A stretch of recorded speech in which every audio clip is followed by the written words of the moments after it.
VSK world YouTube channel నుండి అందరికీ స్వాగతం. ఈరోజు మనం ఇంగ్లీష్ గ్రామర్లోకి కాస్త లోతుగా వెళ్దాం. ముఖ్యంగా పోటీ పరీక్షలకు సిద్ధమయ్యే వాళ్లకు ఇది చాలా ఉపయోగపడుతుంది. అవును, మొదలుపెట్టే ముందు దయచేసి విఎస్కే వరల్డ్ ఛానల్కు సబ్స్క్రైబ్ చేసుకోవడం మర్చిపోకండి. సరే, ఇక టాపిక్లోకి వెళ్దామా? వెళ్దాం. మన ఇవాల్టి అంశం విశేషణాలు లేదా ఇంగ్లీష్లో అడ్జెక్టివ్స్. మనం రోజూ వాడే పదాలే ఇవి, కాని వాటిని సరిగ్గా వాడటంలోనే అసలు ట్రిక్ ఉంది. నిజమే. ఈరోజు మనం ఈ విశేషణాల వెనుకున్న కొన్ని రహస్యాలు తెలుసుకుందాం. అంటే 1. సరైన పదాన్ని ఎలా ఎంచుకోవాలి. 2. వాటిని ఏ క్రమంలో పెట్టాలి. అవును. ఇక 3. చాలామంది చేసే కొన్ని సాధారణ తప్పులను ఎలా నివారించాలి. ఇక్కడ ఆసక్తికరమైన విషయం ఏంటంటే, ఇది కేవలం నియమాలను బట్టి పట్టడం గురించి కాదు. కానే కాదు. వాటి వెనుకున్న లాజిక్ని అర్థం చేసుకోవడం ముఖ్యం. కొన్ని వాక్యాలు వినడానికి ఎందుకు అంత స్పష్టంగా ఉంటాయో, మరికొన్ని ఎందుకు గందరగోళంగా ఉంటాయో ఈరోజు మనం తెలుసుకుంటాం. ఆ రహస్యం చాలా వరకు విశేషణాల వాడకంలోనే దాగి ఉంది కదా. ఖచ్చితంగా. సరే, అయితే మనం మొదటి మెట్టుతో మొదలుపెడదాం. అసలు విశేషణమంటే ఏమిటి? చాలా సింపుల్గా చెప్పాలంటే ఒక నామవాచకం గురించి అదనపు సమాచారమిచ్చే పదం, అంతేనా? అంతే. ఒక నౌన్ లేదా ప్రోనౌన్ యొక్క గుణాన్ని చెబుతుంది. దానికొక రంగు, రుచి, గుణం ఇలాంటివి జోడిస్తుందన్నమాట. ఉదాహరణకు, సీత ఈజ్ అ గర్ల్ అనే వాక్యానికి Sita is a beautiful girl అనడానికి చాలా తేడా ఉంది. ఆ బ్యూటిఫుల్ అనే పదం మొత్తం చిత్రాన్ని మార్చేసింది. కరెక్ట్. అది ఎలాంటిది, ఎంత, ఎన్ని వంటి ప్రశ్నలకు సమాధానం చెబుతుంది. మన సోర్స్లో చూస్తే ఇంగ్లీష్లో దాదాపు 12 రకాల విశేషణాలున్నాయని చెప్పారు. 12? ఆ 12 పేర్లను గుర్తుపెట్టుకోవాలంటే కష్టమేమో. అక్కర్లేదు. ఆ లిస్టు చూసి కంగారు పడాల్సిన అవసరం లేదు. వాటి పనిని బట్టి కొన్ని గ్రూపులుగా చూస్తే చాలా తేలికగా అర్థమవుతుంది. మంచి ఆలోచన. మొదటి గ్రూప్ ఏంటి? మొదటి గ్రూప్ ఒక వస్తువు లేదా వ్యక్తి యొక్క గుణాన్ని లేదా పరిమాణాన్ని చెప్పేవి. యాడ్జెక్టివ్స్ ఆఫ్ క్వాలిటీ అంటే రాము ఈజ్ అ క్లెవర్ బాయ్లో క్లెవర్ లాంటివి. అది రాముడి గుణం. ఓకే. ఇక యాడ్జెక్టివ్స్ ఆఫ్ క్వాంటిటీ అంటే హీ డ్రాంక్ ఏ లిటిల్ వాటర్లో లిటిల్ లాంటివి. ఇక్కడ మనం నీటిని లెక్కించలేం కదా. అవును. కాబట్టి కొంత అని దాని పరిమాణం చెబుతున్నాం. అంటే ఒకటి ఎలా ఉంది అని చెబితే రెండోది ఎంత ఉంది అని చెబుతుంది, ముఖ్యంగా లెక్కించలేని వాటికి. సరే, మరి తర్వాతి గ్రూప్ సంఖ్య మరియు పంపిణీకి సంబంధించినవి. యాడ్జెక్టివ్స్ ఆఫ్ నంబర్ అంటే డెఫినెట్, ఇండెఫినెట్ అని 2 రకాలుంటాయి కదా. అవును. డెఫినెట్ అంటే కార్డినల్స్ అంటే 1 2 3, ఆర్డినల్స్ అంటే ఫస్ట్ సెకండ్ థర్డ్. ఇండెఫినెట్ అంటే ఆల్, సమ్, మెనీ లాంటివి, ఖచ్చితమైన సంఖ్య చెప్పనప్పుడు. సరిగ్గా చెప్పారు. ఇక డిస్ట్రిబ్యూటివ్ యాడ్జెక్టివ్స్ అంటే ఒక గ్రూప్లోని ప్రతి ఒక్కరి గురించి విడిగా మాట్లాడటం. Each man has to sign అన్నప్పుడు. ఆ గ్రూప్లోని ప్రతి ఒక్కనూ సంతకం చేయాలి అని అర్థం. పర్ఫెక్ట్. దీని తరువాత సూచించేవి మరియు ప్రశ్నించేవి డెమాన్స్ట్రేటివ్ యాడ్జెక్టివ్స్ అంటే this, that, these, those. This book is mine అన్నప్పుడు మనం వేలితో చూపిస్తున్నట్లుగా ఉంటుంది. దానికి జతగా ఇంటరాగేటివ్ యాడ్జెక్టివ్స్ ఉంటాయి. హూజ్, వాట్, విచ్ లాంటివి. ఇవి ప్రశ్న అడగడానికి నామవాచకానికి ముందు వస్తాయి. హూజ్ బుక్ ఇస్ దిస్ అన్నప్పుడు ఆ హూజ్ అనే పదం బుక్ గురించి ప్రశ్నిస్తోంది. కరెక్ట్. ఇక కొన్ని స్పెషల్ కేటగిరీలు ఉన్నాయి. అవును. పొజెసివ్ యాడ్జెక్టివ్స్ అంటే మై, యోర్, హిజ్ యాజమాన్యాన్ని చూపిస్తాయి. ప్రాపర్ యాడ్జెక్టివ్స్ అంటే ప్రాపర్ నౌన్స్ నుంచి వస్తాయి. ఇండియా నుంచి ఇండియన్, అమెరికా నుంచి అమెరికన్ లాంటివి. I like Indian tea. అవును. ఇక పార్టిసిపల్ యాడ్జెక్టివ్స్ అనేవి చాలా ఆసక్తికరమైనవి. ఇవి అసలు క్రియలు, వర్బ్స్, కానీ విశేషణాల వేషంలో వస్తాయి. వర్బ్స్ విశేషణాల వేషంలో రావడమా? అదెలా? కొంచెం వివరిస్తారా? కుందాం. సినిమా యాక్షన్ చేస్తుంటే అది బోరింగ్ మూవీ. ఓకే, అది యాక్టివ్గా ఉంది. ఆ యాక్షన్ను మనం పొందుతుంటే మనం బోరుడవుతాం. చూసారా? ఒకే క్రియ వేర్వేరు రూపాల్లో నామవాచకాన్ని వర్ణిస్తోంది. Wow! A smiling face, a broken chair కూడా ఇలాంటివే అన్నమాట. అంతే. చాలా సులభంగా అర్థమైంది. ముఖ్యంగా యాడ్జెక్టివ్స్ ఎక్కడ, ఎలా వాడాలి అనే దానిపై చాలా సందేహాలుంటాయి. ఈరోజు మనం చూస్తున్న ఈ సోర్స్ మెటీరియల్ యాడ్జెక్టివ్ల స్థానం మీద ఒక స్పష్టమైన బ్లూ ప్రింట్ లాగా ఉంది. దీని గురించి లోతుగా చర్చిద్దాం. ఖచ్చితంగా. ఇది చూడ్డానికి చిన్న చార్ట్లా ఉన్నా ఇందులో చాలా విషయం ఉంది. 2 ప్రామాణిక స్థానాలు, ఒక కీలకమైన నియమం, కొన్ని మినహాయింపులు, ఇలా అన్నీ ఉన్నాయి. ముఖ్యంగా పరీక్షలలో మార్కులు కోల్పోకుండా ఉండటానికి ఇది చాలా ముఖ్యం. సరే, ముందుగా ఈ చార్ట్లో ఉన్న 2 ప్రామాణిక స్థానాల గురించి మాట్లాడుకుందాం. మొదటిది అట్రిబ్యూటివ్ అనుంది, అంటే అడ్జెక్టివ్ ప్లస్ నౌన్ ఫార్ములా అన్నమాట. ఉదాహరణకు అ రిచ్ మ్యాన్. ఇక్కడ రిచ్ అనే అడ్జెక్టివ్ మ్యాన్ అనే నౌన్కి ముందు వస్తుంది. అవును, ఇది చాలా సహజమైన వాడకం. ఇక్కడ ఆసక్తికరమైన విషయమేమిటంటే, ఈ నిర్మాణం నేరుగా ఆ నామవాచకం యొక్క ఒక గుణాన్ని, అంటే ఒక అంతర్లీన లక్షణాన్ని వివరిస్తుంది. ఓకే, ఇక రెండవది ప్రెడికేటివ్ స్థానం. దీని నిర్మాణం వర్బ్ ప్లస్ అడ్జెక్టివ్. ఉదాహరణకు ద స్కిన్ ఫీల్స్ కోల్డ్. ఇక్కడ కోల్డ్ అనే అడ్జెక్టివ్ ఫీల్స్ అనే వర్బ్ తర్వాత వస్తుంది. ఇది సబ్జెక్ట్ యొక్క స్థితిని లేదా అప్పటి పరిస్థితిని వివరిస్తుంది. అంటే ఆ చర్మం చల్లగా ఉంది లేదా అనిపిస్తోంది అని. ఈ 2 స్థానాల మధ్య తేడాను అర్థం చేసుకోవడం చాలా అవసరం కదా. నిజమే. ఇప్పుడు అసలు ఆసక్తికరమైన విషయానికి వద్దాం. ఈ చార్ట్లో ఒక క్రిటికల్ రూల్ అని హైలైట్ చేసి ఉంది. ఇది వర్బ్స్ ఆఫ్ సెన్సేషన్ గురించి. అంటే feel, taste, smell, grow, keep, look, sound ఇలాంటి క్రియల తర్వాత యాడ్జెక్టివ్స్ వాడాలి, యాడ్వర్బ్స్ కాదు అని చాలా స్పష్టంగా ఉంది. అవును, ఇది పోటీ పరీక్షలలో తరచుగా అడిగే ఒక ట్రిక్. ఎందుకంటే సాధారణంగా మన ఆలోచన ఎలా ఉంటుందంటే, క్రియను వర్ణించేది యాడ్వర్బ్ అని. కానీ ఈ ఇంద్రియాలకు సంబంధించిన క్రియల విషయంలో ఆ లాజిక్ వర్తించదు. ఇక్కడ పొరపాటు జరగడానికి చాలా ఆస్కారముంది. ఎందుకు అలా? ఎందుకంటే ఈ క్రియలు సబ్జెక్ట్ చేసే పనిని కాకుండా సబ్జెక్ట్ ఎలా ఉందో లేదా ఎలా అనిపిస్తుందో వివరిస్తాయి. ఉదాహరణకు హనీ టేస్ట్స్ స్వీట్ అని అనాలి, హనీ టేస్ట్ స్వీట్లీ అని కాదు. ఎందుకంటే తేనె చేసే పనిని మనం చెప్పట్లేదు, దాని గుణాన్ని చెబుతున్నాం. ఓ, అర్థమైంది. అలాగే the idea sounds interesting, he గ్రూ impatient లాంటివి సరైన ప్రయోగాలన్నమాట. సరిగ్గా చెప్పారు. ఆ క్రియ సబ్జెక్ట్ యొక్క స్థితిని వివరిస్తుంటే యాడ్జెక్టివ్ వాడాలి. అదే ఆ క్రియ ఒక పనిని వివరిస్తే అప్పుడు యాడ్వర్బ్ వాడతాం. ఈ చిన్న తేడానే కీలకం. ఓకే, ఈ చార్ట్లో ఒక చిన్న బాక్స్లో మినహాయింపులు, ఎక్సెప్షన్స్ కూడా ఇచ్చారు. పోస్ట్ పాజిటివ్ అనుంది. అవును, అంటే కొన్ని ప్రత్యేక సందర్భాలలో యాడ్జెక్టివ్ నామవాచకం తర్వాతొస్తుంది. ఉదాహరణకు టైమ్ ఇమ్మెమోరియల్ లేదా గాడ్ ఆల్మైటీ లాంటివి. ఇవి ఎక్కువగా స్థిరపడిన పదబంధాలు లేదా అధికారిక భాషలో మనకు కనిపిస్తాయి. సాధారణ వాడకంలో చాలా అరుదు. సరే, ఇప్పుడు మన దగ్గర ఈ రకరకాల విశేషణాలు ఉన్నాయి. కానీ ఒకే వాక్యంలో చాలా వాడాల్సొస్తే ఏం చెయ్యాలి? ఇది చాలా ముఖ్యమైన ప్రశ్న. ఉదాహరణకు ఒక అమ్మాయిని వర్ణించడానికి క్లెవర్, యంగ్, టాల్, బ్లాక్ అనే 4 పదాలున్నాయి. వీటిని ఏ ఆర్డర్లో పెట్టాలి? She is a clever, young, tall, black girl అని ఎలా పడితే అలా వాడొచ్చా? వినడానికే కొంచెం తేడాగా ఉంది కదా. దీన్నే ఆర్డర్ ఆఫ్ యాడ్జెక్టివ్స్ అంటారు. దీనికి ఒక ప్రామాణికమైన క్రమం ఉంది.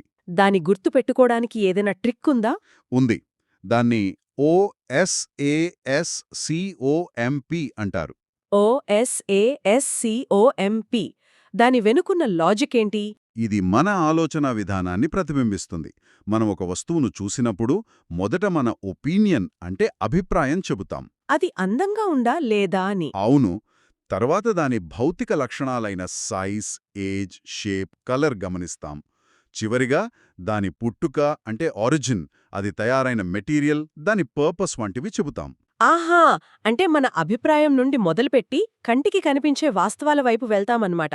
ఇది కేవలం ఒక నియమంలా కాకుండా చాలా లాజికల్గా ఉంది. ఖచ్చితంగా. అప్పుడు వాక్యం she is a clever, tall, young, black girl అనేది సరైన క్రమం అవుతుంది. ఎందుకంటే క్లెవర్ అనేది ఒపీనియన్, టాల్ అనేది సైజ్, యంగ్ అనేది ఏజ్, బ్లాక్ అనేది కలర్. సరిగ్గా చెప్పారు. ఈ లాజిక్ తెలిస్తే మీరు OSASCOMP అనే పదాన్ని మర్చిపోయినా వాక్యాన్ని సహజంగా సరిగ్గా నిర్మించగలరు. సరే, ఇప్పుడు అసలైన పరీక్షల్లో మార్కులు పోగొట్టే విభాగానికొద్దాం. ఎగ్జామినర్స్ మనల్ని ఎక్కడ తికమక పెట్టాలని చూస్తారు. ఆ ముఖ్యమైన నియమాలేంటి? తప్పకుండా. మన సోర్సులోనే 12 ముఖ్యమైన నియమాలను చూద్దాం. మొదటి ట్రాప్, ఇద్దరినీ చాలామందిని పోల్చటం. Sita is the tallest of the 2 girls అనడం చాలా సాధారణమైన తప్పు. ఎందుకంటే ఇద్దరు మాత్రమే ఉన్నప్పుడు మనం టాలెస్ట్ అంటే సూపర్లేటివ్ వాడకూడదు, టాలర్ వాడాలి. అవును, comparative. Sita is the taller of the 2 girls అని ఉండాలి. అదే ముగ్గురు లేదా అంతకంటే ఎక్కువ ఉంటే టాలెస్ట్ వాడాలి. సరిగ్గా చెప్పారు. ఇక రెండవ trap, double కంపారిటివ్స్. He is more visor than his brother అని వింటుంటాం. ఆ ఇది చాలా కామన్ మిస్టేక్. వైజర్ అనే పదంలోనే మోర్ ఉంది, కాబట్టి మళ్ళీ మోర్ అవసరం లేదు. హీఈస్ వైజర్ అంటే సరిపోతుంది. అంతే. ఇక మూడవ నియమం కొంచెం గమ్మత్తైనది. Sachin is better than any batsman in the world అనడంలో ఒక లాజికల్ తప్పుంది. ఆ తప్పేంటంటే సచిన్ కూడా ఒక బ్యాట్స్మన్ కాబట్టి ఈ వాక్యం ప్రకారం సచిన్ను సచిన్తోనే పోల్చినట్లు అవుతుంది. అవును. అది అసాధ్యం. అందుకే అతన్ని మిగతా వాళ్ళందరి నుండి వేరు చేయటానికి Sachin is better than any other batsman in the world అనాలి. ఆ అదర్ అనే చిన్న పదం చాలా ముఖ్యం. పర్ఫెక్ట్. ఇక నాలుగవది, అనవసరమైన పునరావృత్తినే ఆపటం. The climate of Bangalore is better then the climate of Hyderabad. ఇలా చెప్పచ్చు, కానీ క్లైమేట్ అనే పదాన్ని మళ్ళీ వాడకుండా ఏకవచనమైతే దాట్ ఆఫ్, బహువచనమైతే దోజ్ ఆఫ్ వాడాలి. దానివల్ల వాక్యం ఎలగెంట్గా ఉంటుంది. The climate of Bangalore is better than that of Hyderabad అనాలి. కరెక్ట్. ఇక ఐదవది, రెండు విశేషణాలు ఒకే వ్యక్తికి వాడినప్పుడు ఒకటి ఈఆర్తో మరొకటి మోర్తో ఏర్పడితే మోర్తో ఏర్పడినది రెండవదిగా ఉండాలి. అంటే he is cleverer and more handsome అనేది సరైన పద్ధతి. అవును. ఆరో నియమం చాలా సింపుల్. ఎండ్తో రెండు విశేషణాలను కలిపితే అవి ఒకే డిగ్రీలో ఉండాలి. She is the tallest and cleverest girl అనాలి. అంతేకాని she is the tallest and clever girl అని ఒకటి సూపర్లేటివ్ ఇంకొకటి పాజిటివ్ డిగ్రీలో పెట్టకూడదు. ఇప్పుడు ఏడవ నియమం. కొన్ని పదాలు సంపూర్ణమైనవి, వాటిని పోల్చలేం. ఉదాహరణకు యునీక్, పర్ఫెక్ట్, రౌండ్. డెడ్. అవును, డెడ్. ఒక వస్తువు పర్ఫెక్ట్ అయితే అంతే, దానికి మోర్ పర్ఫెక్ట్ లేదా మోస్ట్ పర్ఫెక్ట్ ఉండదు. ఆగండి, కానీ మనం రోజూ this is the most unique opportunity లాంటివి వింటూ ఉంటాం కదా, మరి అదంతా తప్పేనా? వ్యాకరణపరంగా అది తప్పే, కాని వాడుక భాషలో, ముఖ్యంగా ప్రకటనలలో నొక్కి చెప్పడానికి అలా వాడుతున్నారు. అయితే పోటీ పరీక్షలలో మాత్రం దాన్ని ఖచ్చితంగా తప్పుగానే పరిగణిస్తారు. లాజికల్గా ఉంది. ఇక ఎనిమిదో నియమం. సీనియర్, జూనియర్, సుపీరియర్ వంటి పదాల తర్వాత ధ్యాన్ రాదు, టు వస్తుంది. ఇది గుర్తుపెట్టుకోవాల్సిందే. అవును, ఐఎమ్ సీనియర్ టు యూ. తొమ్మిదో నియమం చాలా సూక్ష్మమైనది. ఒకే వ్యక్తిలోని రెండు గుణాలను పోల్చేటప్పుడు.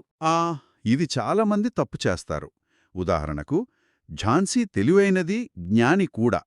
కాని ఆమె తెలివి కంటే జ్ఞానం ఎక్కువ అని చెప్పాలంటే Jhansi is visor than intelligent అనకూడదు. ఎందుకు?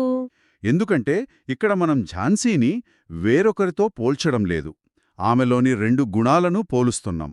అలాంటప్పుడు Jhansi is more wise than intelligent అని మోర్ వాడాలి. ఓకే, ఇది చాలా ముఖ్యమైన తేడా. ఇక పదవ నియమం.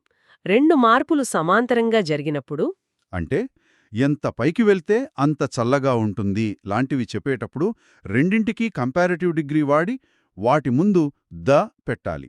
The higher you go, the cooler you feel. 11వది, వర్త్తో వచ్చే పదబంధం. This is a worth seeing sight అనడం తప్పు. నామవాచకం తర్వాత రావాలి. This is a sight worth seeing. Correct. చివరిగా 12వ నియమం. ప్రిఫరబుల్ అనే పదానికి ముందు మోర్ రాదు, తర్వాత దాన్ బదులుగా టు వస్తుంది. Coffee is preferable to tea.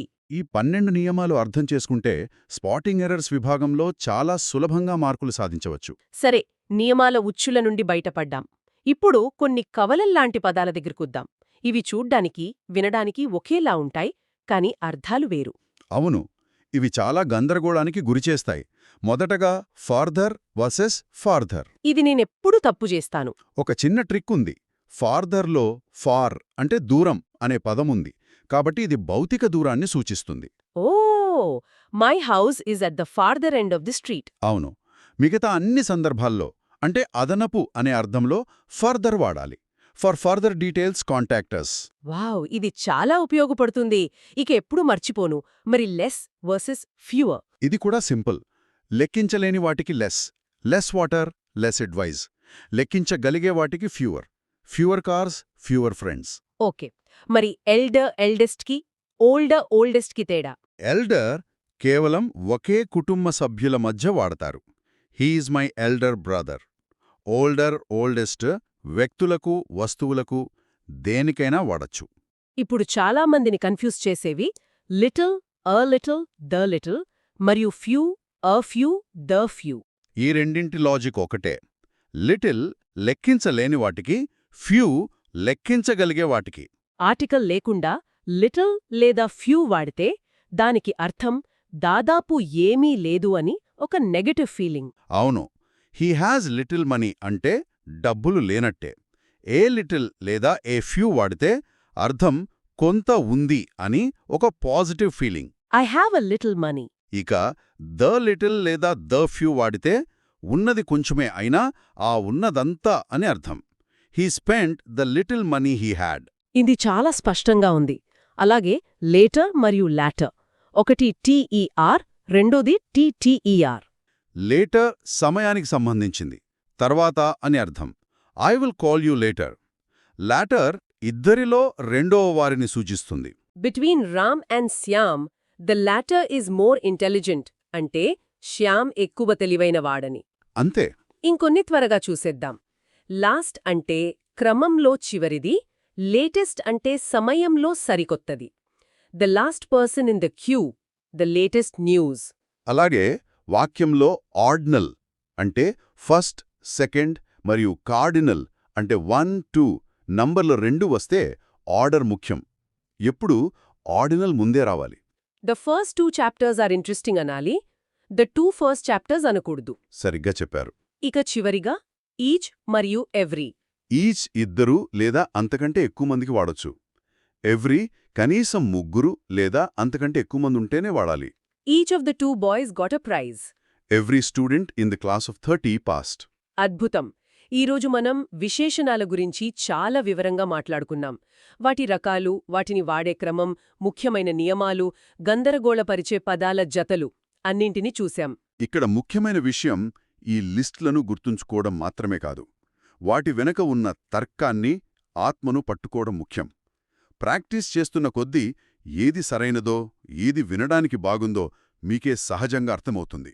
శ్రోతలకొక ఆలోచన. మనం ఈరోజు విశేషణాలు వాక్యాలకు ఎలా స్పష్టతను, అందాన్ని ఇస్తాయో చూశాం. కానీ ఒక అడుగు ముందుకు వేసి ఆలోచించండి. ప్రకటనలలో, రాజకీయ ప్రసంగాలలో వీటిని ఎలా ఉపయోగిస్తారో. ఆహా, ఇది చాలా ఆసక్తికరమైన పాయింట్. ఒకే సంఘటనను ఒకరు హిస్టారిక్ డెసిషన్ అంటే మరొకరు కాంట్రవర్షియల్ డెసిషన్ అంటారు. ఆ ఒక్క విశేషణం మొత్తం కథను ఎలా మార్చేస్తుందో గమనించండి.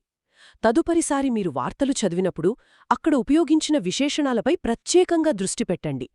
అవి మీ అభిప్రాయాన్ని ఎలా ప్రభావితం చేయడానికి ప్రయత్నిస్తున్నాయో ఆలోచించండి.